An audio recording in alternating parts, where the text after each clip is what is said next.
Imagine the most powerful intelligence agency in the world, not fighting spies abroad, but running secret, uncontrolled experiments on its own citizens. For decades, the Central Intelligence Agency CIA denied it, but the evidence is now undeniable.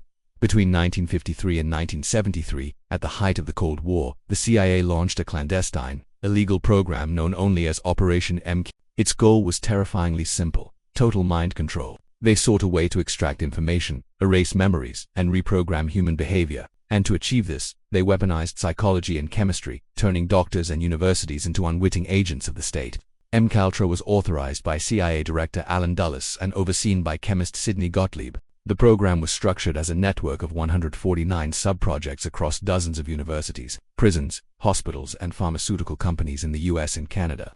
The funding was often laundered through private foundations to hide its origin, maintaining a wall of plausible deniability. The ethical oversight was non-existent. The core of the research was the systematic testing of psychoactive drugs, particularly LSD lysergic acid diethylamide. The CIA saw LSD not as a recreational drug, but as a potential truth serum or a tool for psychological breakdown.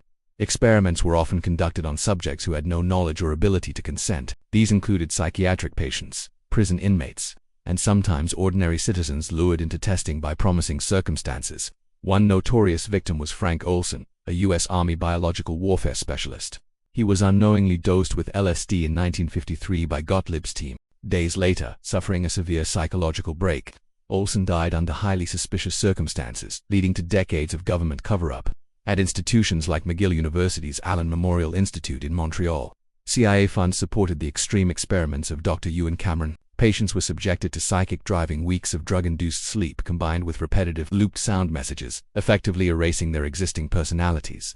These patients were left permanently damaged. The CIA failed to achieve mind control, but the operation successfully pioneered the massive, uncontrolled introduction of powerful psychedelic drugs into American society, fundamentally altering its cultural landscape. The program was officially halted in 1973 by CIA Director Richard Helms. In a catastrophic act of destruction, Helms ordered the vast majority of the MKUltra documents destroyed, but the secrets did not vanish entirely.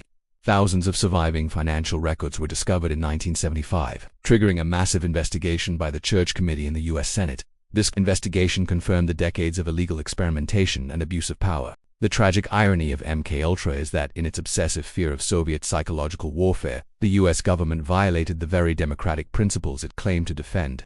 The fallout permanently eroded public trust in government agencies and academic medicine. Even today, the phrase MKUltra is synonymous with paranoia and government overreach. A secret Cold War project designed to control the enemy's mind instead left an indelible scar on the American psyche.